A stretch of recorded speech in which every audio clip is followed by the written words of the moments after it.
প্রশ্ন নম্বর ১, person smiles dash him. Option of, at, on, against. কোনটা সঠিক উত্তর হবে? তো চলো করার চেষ্টা করো। এখানে সঠিক উত্তর হবে অপশন সি, অর্থাৎ on. Person smiles on him. তো চলো এবার এক্সপ্লেনেশনটা দেখে নেওয়া যাক। স্মাইলের পরে অন হতে পারে বা অ্যাট হতে পারে। কখন আমরা অন ব্যবহার করব আর কখন আমরা অ্যাট ব্যবহার করব, তো চলো দেখে নেওয়া যাক। স্মাইলের পর অন আমরা তখনই ব্যবহার করব যখন তার পক্ষে থাকবে, অর্থাৎ তার ফেভারে থাকবে, অর্থাৎ কোনো কিছুর পক্ষে সমর্থন করছে বা তাকে সাহায্য করছে বা তার পক্ষে পুরোপুরি থাকছে বা অনুগ্রহ করা বোঝাচ্ছে, সেই ক্ষেত্রে আমরা কিন্তু স্মাইলের পর অন ব্যবহার করতে পারি। যেমন একটা এক্সাম্পল দেখে নাও, luck was smiling on them as they carried out their plan.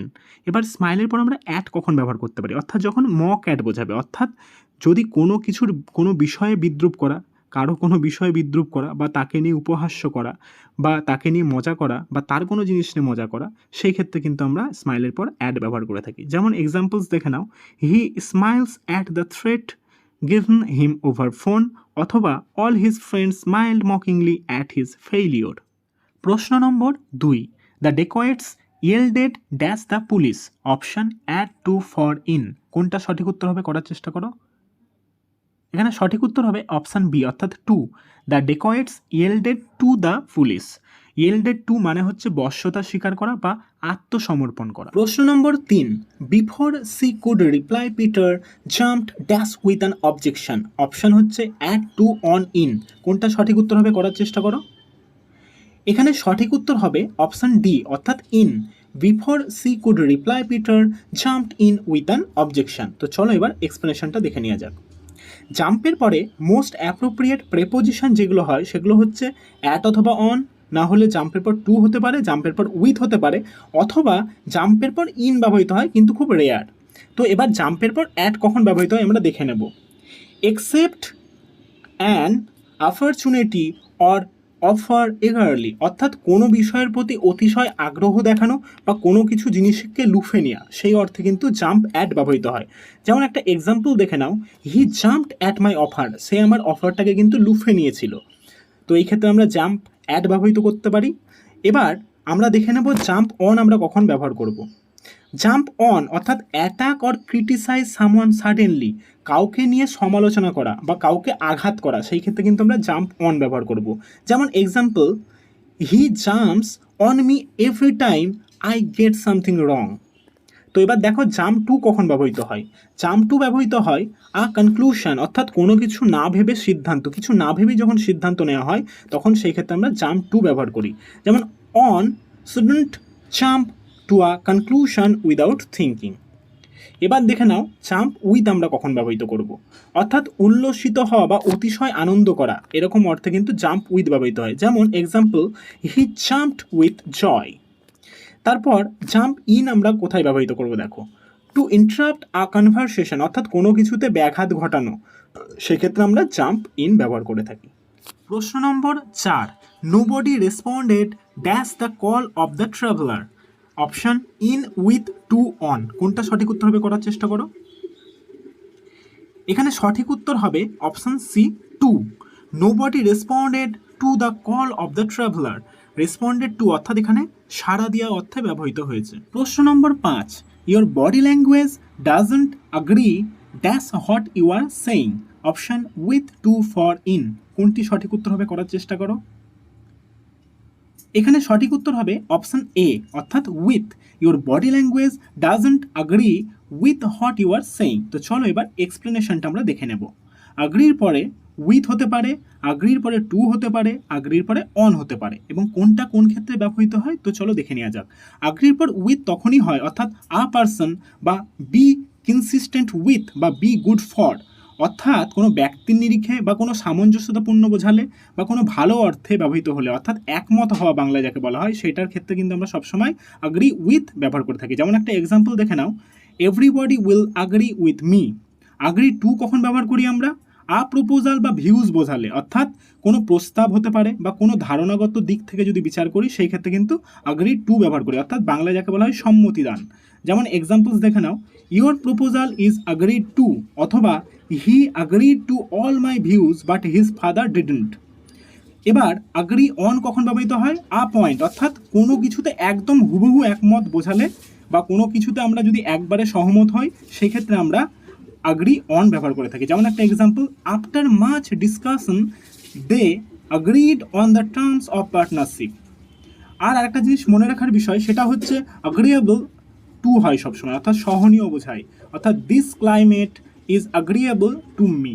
প্রশ্ন নম্বর 6, anger can be compared dash fire, option to with of at. কোনটা সঠিক উত্তর হবে করার চেষ্টা করো। এখানে সঠিক উত্তর হবে option A to, anger can be compared to fire. তো চলো এবার এক্সপ্লেনেশনটা আমরা দেখে নেব। কম্পেয়ারের পরে হয় টু হতে পারে, না হলে উইথ হতে পারে। কোন ক্ষেত্রে টু ব্যবহার করা হয় আর কোন ক্ষেত্রে উইথ ব্যবহার করা হয় আমরা দেখে নেব। দুটোই কিন্তু মনে রাখবে সিমিলারিটির ক্ষেত্রে ব্যবহার করা হয়। এবার কম্পেয়ার টু আমরা তখনই ব্যবহার করব যখন ইউজড ফর আনলাইক থিংস, অর্থাৎ দুটো জিনিস যখন আলাদা হবে সেই ক্ষেত্রে কিন্তু আমরা কম্পেয়ার টু ব্যবহার করব। দেখো উদাহরণটা দেখে নাও, she is compared to a rose, তাকে গোলাপের সঙ্গে তুলনা করা হয়েছে। যখন দুটো জিনিস আলাদা হবে সেই ক্ষেত্রে আমরা কিন্তু কম্পেয়ার টু ব্যবহার করলাম। এবার কম্পেয়ার উইথ আমরা তখনই ব্যবহার করব অর্থাৎ ইউজড ফর আলাইক থিংস, অর্থাৎ দুটো জিনিস যদি প্রকৃতি একই হয়। দেখো এখানে কলকাতা আর লন্ডন দুটোই কিন্তু প্লেসের কথা বলা হয়েছে, তার জন্য দুটোর মধ্যে কম্পেয়ার করেছি আমরা, সেই ক্ষেত্রে কম্পেয়ার উইথ আমরা ব্যবহার করলাম। Kolkata can't be compared with London. প্রশ্ন number 7, her just dash life is as great as ever, option to for of at. কোনটি সঠিক উত্তর হবে করার চেষ্টা করো। এখানে অপশন বি ফর হচ্ছে সঠিক উত্তর। Her just for life is as great as ever. তো জাস্ট ফর এখানে আসক্তি বা অনুরাগ বা কোনো কোনো ক্ষেত্রে সুস্বাদ বা এনজয়মেন্টের ক্ষেত্রেও কিন্তু আমরা ব্যবহার করে থাকি। প্রশ্ন number 8, am engaged dash gossip, option with in on to. কোনটি সঠিক উত্তর হবে করার চেষ্টা করো। এখানে সঠিক উত্তর হবে option B in, I'm engaged in gossip. তো চলো এবার এক্সপ্লেনেশনটা আমরা দেখে নেব।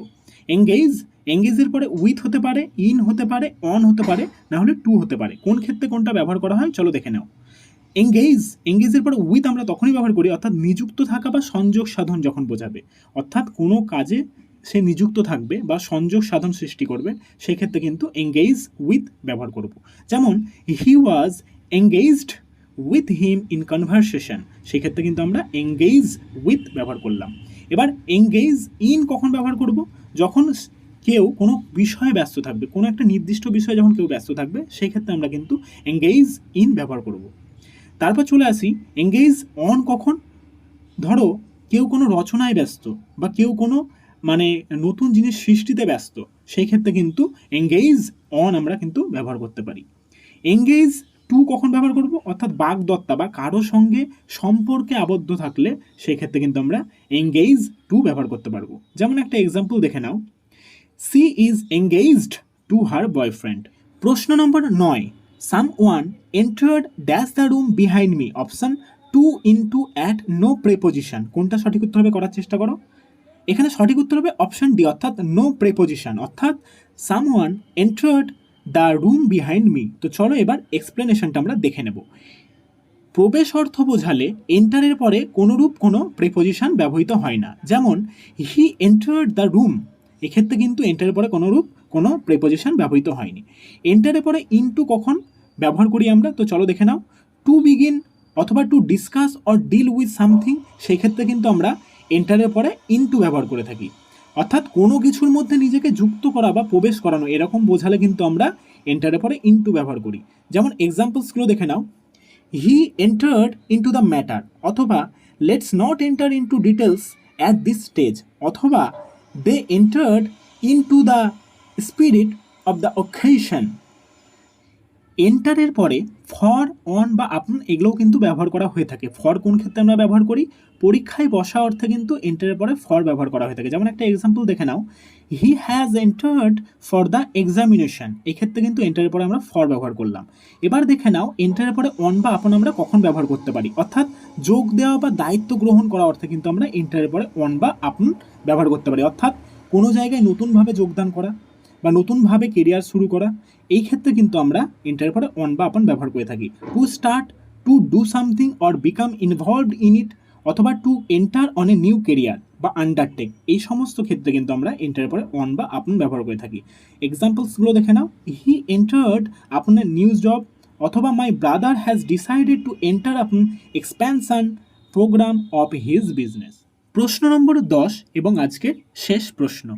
মাই brother is good dash mathematics. Option for at in to, কোনটি সঠিক উত্তর হবে করার চেষ্টা করো। এখানে সঠিক উত্তর হবে অপশন বি অর্থাৎ at. My brother is good at mathematics. এবার এক্সপ্লেনেশনটা আমরা দেখে নেব। গুডের পরে অ্যাট হতে পারে অথবা ফর হতে পারে, কখন আমরা অ্যাড ব্যবহার করব আর কখন আমরা ফর ব্যবহার করব চলো দেখে নেওয়া যাক। অর্থাৎ প্রফিসিয়েন্ট বা এক্সপার্টের ক্ষেত্রে কিন্তু আমরা গুড অ্যাড ব্যবহার করে থাকি, অর্থাৎ দক্ষ বা পারদর্শী ব্যক্তির ক্ষেত্রে কিন্তু আমরা গুড অ্যাড ব্যবহার করি। যেমন একটা এক্সাম্পল দিয়েছি দেখো, হি ইজ গুড অ্যাট পিয়ানো, এই ক্ষেত্রে আমরা গুড অ্যাড ব্যবহার করলাম। আর যদি বেনিফিশিয়াল বা নাথিং বোঝায় সেক্ষেত্রে কিন্তু আমরা গুড ফর ব্যবহার করব। যেমন physical exercise is good for health, আর he is good for nothing fellow. দেখো এই ক্ষেত্রে আমরা কিন্তু গুডের পর ফর ব্যবহার করলাম।